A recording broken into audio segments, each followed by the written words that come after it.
But for now, it will just be Xiao Wei body blocking the mid wave and trying to make sure Sylar has any edge he can get against Dendy's Queen of Pain. Yeah, the Lycan mid does get early levels if he's left alone. Like you said, Xiao Wei will be here early for a bit of harassment. Already throwing out the Slave, and with the Howl damage coming out, this is going to put Dendy into a defensive posture. Not really much the Shaker can do to assist here, unless that Lina gets caught out of position. Just going to be there in case they really get active. Yeah, and just the Lina being there gets Sylar the first 2 denies as well as the first 2 last hits, so that's already like a mini victory for LGD, and that's the purpose of having this pseudo dual lane mid. And once you get your early levels on a Lycan, with the Quelling Blade as well, 71 damage here, plus you've got the additional bonus damage from the Quelling Blade, and that's when the Howl is gone. When the Howl's up, he's going to be nearly impossible to outlast hit for Dendy. Unless he can zone him out. So you can see where this could be a tough lane for a lane dominator like a Queen of Pain. Yeah, the Radiant offlane Yao on the Tusk is going to have his work cut out against a Gyro Disrupt. Have to be very cautious against the Glimpse here. Otherwise, there's a lot of kill potential coming out from Na'Vi up top. They have the Glimpse, like you said. They got the D ward mid, by the way. A Radiant Sentry ward spotted. Well, spots the Observer ward, which was freshly planted by the Earthshaker in the mid lane. That's big. Keeps him a little bit more in the dark as he rotates towards the top side of the map. You can see both teams have their offlane wards still going and giving good vision of support rotations. No poles blocked off, though, at least not initially. So all those creeps do spawn. And as you can see, although we haven't seen the Sylar Lycan at all at TI, it is a staple for him. He used to play this hero, it felt like, almost every game. Lycan has received quite a few changes. Other heroes have really risen to prominence, but God, I still have terrifying flashbacks to the age of Lycan first pick, 58%, 60% win rate every game. Didn't matter where you could jungle from level 1 and people would come for you and you just kill them with the wolves. I think it was when like Secret were first formed and Arteezy would just play Lycan like 20 games in a row or something, and it was even back on EG when he was playing Lycan constantly as well. It was at one point it was so bad with the old wolves because your level 1 jungle was really strong that at level 1, the enemy supports would come in with a pack of observers and sentries, and they'd block 4 camps. But mid lane, Sylar, no jungle for you, sir. The chase is on. Dendy already low here. They try to finish him off with the wolves, so keeps him alive. Dendy! And they turn on Dendy, the tower shot. He's going to self up, but they can munch him down. One more auto attack. He's dead. Dendy, please. Oh, what a disaster for Na'Vi. Good wolf micro there. Na'Vi really thought they had him. I actually thought he was going to turn the wolves on him sooner. I was wondering why he didn't, but it seems that's why he baits Dendy in further, and then when Dendy blinks, then he sicks the wolves on him, and Dendy's already committed. He couldn't back at that point. Huge play by Sylar in the mid lane, and it's normally the opposite. You see that Shaker rotation, if that's a squishier mid, something like a Leshrac, you get that first blood, but this is Lycan, a very tanky hero. That's a huge pickup to have on Lycan. The first blood gets him boots and bottle. Dendy, meanwhile, just seeing on... does he go bottle? He's just seeing... let's say he's gone for the boots before the bottle even. And you kind of need it a little bit to outrun the wolves. You need what move speed you can get because those wolves really hit hard. They're squishy as little kittens, but they hit hard. And this is the nice thing about the Lycan mid is you can quickly rotate into the jungle, still giving Howl to your team. And you don't really have to sit around and wait for the waves. In a lot of ways, like a Shadow Fiend mid. He doesn't clear a huge stack the same way, but can always find that little bit of extra farm. Underrated, I would say, for this position. And he's going to hit level 6 quickly with that kill. Yeah. Once he gets the ultimate, good luck catching him. But I like what Funnick's doing here, Gods. He's gotten into the LGD jungle. He's farming the stacks that have already been formed, and they really don't want to be giving this up. But he's got an Invisor, and they can't see him. I don't think there's any detection in the neighborhood. Sentry's already there. Oh, no, they have one. They're going to make their go on Funnick. He can back up, but he really wants to be an experience rage for this. Oh, he won't have a chance. I think he was out of it there, so and maybe gets a lot of gold. Yeah, most of the last hits went the way of LGD. Darkseid didn't get too much out of it. It is still space created, though, for the rest of Na'Vi. It's 5 heroes who rotate in. They even abandon the bottom lane. Now Yao and Xiao Wei journeying back. And where do they want to go here? Swinging up the ramp towards the north. They get an Observer Ward, clearing the high ground. And now Snowball in on the Dendy. Does he have to blink back? Yes, sir. And he will retreat. So the smoke ends up being a bit of a waste. Good defensive play there by Na'Vi, who also are stacking their own jungle. Can already see that that's why they're B for... Well, actually, they've got 3 heroes that can use the stacks. Dendy, the Darkseer for Funnick, or even that A Vost gyrocopter. See which way it goes. And maybe they just look for that super farm gyrocopter. I'll have to see what they have in mind. But hard to get in the Queen of Pain there. It's one of those things where you're hoping that he just doesn't react to the snowball. And if that clips him, Lena's done and it is a kill. But Dendi about to hit level 6. And now the kill potential from his side amps up. And that's something LGD going to have to be careful of this time around. Uh-oh.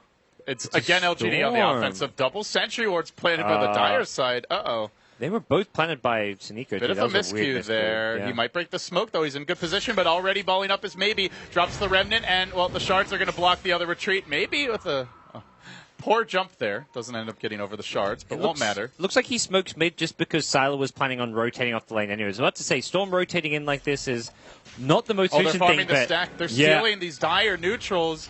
It's stack wars. Value. We saw this from Secret. They did it to LGD in Game 1. And it's now going to be LGD taking it to Na'Vi in Game 2. This old dog learning some new tricks here, gods, and that is a big spike of gold. Not only what LGD gets, but what Na'Vi won't. LGD are just really good in the lane stage right now at spreading their resources. Sometimes they struggle and fall behind in the early game, but this time around they've got Lycan in the jungle. Dazzle takes over the bottom lane to get farm and XP. Lena as a support's getting XP in the mid lane. They're just spreading the wealth, something which sometimes they kind of don't really do. But this makes their mid-game just a little bit scarier when they start grouping up as 5 around that kind of 10 to 20-minute stage of the game. It's true. I think if you look at LGD, and you mentioned Secret, but even comparing them to a lot of teams, their supports don't tend to get much farm priority. Even Yao in the offlane often not given much. MMY a little bit, but you compare the level of farm he's going to get to, say, what Kuroki does, and it's usually not a whole lot. But this time around, hey, if you can take the enemy resources, you're accomplishing both goals. You're not only getting your own farm, but you're slowing down Na'Vi. LGD, back to the woods for Sylar. What do you expect from him? Is it just going to be that standard Vlad's build-up, a lot of jungle time? Do we see any early tower pressure? What's the game plan for the Lycan pick here, gods? The real question is normally like whether you go for the Necro 3 or not. It's an item to me which it's hard to always justify picking it up. It seems like very hit or miss. If it works, you take a lot of towers, you snowball, you win the game fast. But when it's not working, it's a complete waste of 5k gold. So it's a bit safer to go for more of a BKB Deso or just a BKB AC type build. And I think more of a fighting Lycan type build is the kind of safer way to build it. It's interesting because it used to be that Necro 1 and 2 were much worse, but the item was built every game. But nowadays, with towers being quite a bit different than they used to, we just don't see as much of that pushing style. Funnick trapped in the ice shards, nicely done by Yao. Doesn't have his ultimate yet, though, but they're going to bring in the Lycan. The Wolf Parade arrives, and Funnick is chewed up. Might not look like Little Red Riding Hood, but he sure dies like one. And while that was happening, Dendi does get on the board, finds a kill on Xiao Wei. That is some much-needed experience of gold going his way. He did not get what you look for out of the Queen of Pain out of the mid lane. Yeah, there's a Sonic Wave to kill the support Lena there, so worthwhile when you're behind like this, but it does give LGD a 2-minute window where, okay, there's no Sonic Wave. If we want to pressure some towers, we know that the Na'Vi defense is not going to be as strong. Even the wall was used, so this is a pretty big window. 1 minute without the wall and about a minute and a half now without the Sonic Wave. They can really pressure some towers if they want to, but at the same time, they haven't really got a lineup geared for doing so just yet. They haven't completed the Vlads yet on Sylar. Storm's still working on really even looking at treads at the moment, so we're still very early on, and LGD don't normally look to take objectives until they kind of reach some more core levels and core items.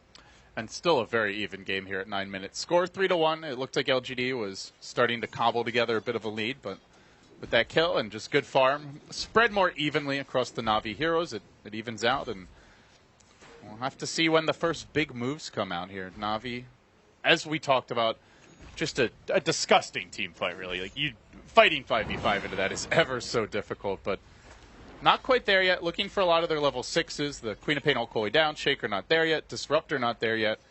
They're happy to have this personal time to just get their levels and get ready for those big climactic team fights. Talking about how LGD were giving some space for the supports, Na'Vi have gone one step ahead with Siniko. He's already up to 1,300 gold on Earthshaker. He's completely taken over the safe lane. Well, LGD want to punish that. Xiao 8 moving in. They have a smoke going. It's maybe Enyao. But they are going to walk into 3 heroes, and Havost will be one of them. Not the easiest takedown unless they get the snowball pull combo, and they get both. A Boast Walrus Punch. No chance for him. The Fissure even came out. That was an awful quick reaction by Sneeko, but a brutal assassination. No chance to react. Sneeko's probably like, thank God that wasn't me. I'm almost at my blink dagger, but the gyrocopter, the more valuable target for LGD to pick up. And now they grouped as 3 at top. They have to be a bit careful. They haven't got all that many numbers here. This combination, the storm. Oh, there you go. Denny looking for the turret. He does manage to take down the Tusk, maybe. Balling to dodge that scream. And now retreating out. He doesn't have a TP, though. He commits all of his mana for the jump out. A little bit more from the Soul Rain, and he gets down to the low ground. Dendy has the blink. It's going to be tough to catch up. Oh, he's so close. He sees how low he is. He's so close. This is beyond frustrating. It's never going to happen, Dendy. Oh, no. Oh, that hurts. You blink and you see him, and you're just like, man, this is where if Dendy had had a better start, he would be at least level 9, probably level 10. Have a few more points in the blink, and then he could go for it. Yeah. It would be risky. Maybe he dies, but if you kill the Storm there, it would be worth it. Not the case, though. Still, overall, they get the Tusk. Bottom lane, MMY is stranded. There's no tier 1 tower here. Dendy going in, making his move forward with Artstyle. In support, has the Grave, and gets it at the perfect moment. Now the TP out, back will cancel it, but he stalls as long as possible. MMY gonna go down. Artstyle will take that. Na'Vi. Not flummoxed in the slightest, just continue to play aggressive, and again it's the Storm of Maybe. Moving in, Laguna secures it, Xiaowei collects his freebie. Back and forth we go, 6-3 the score.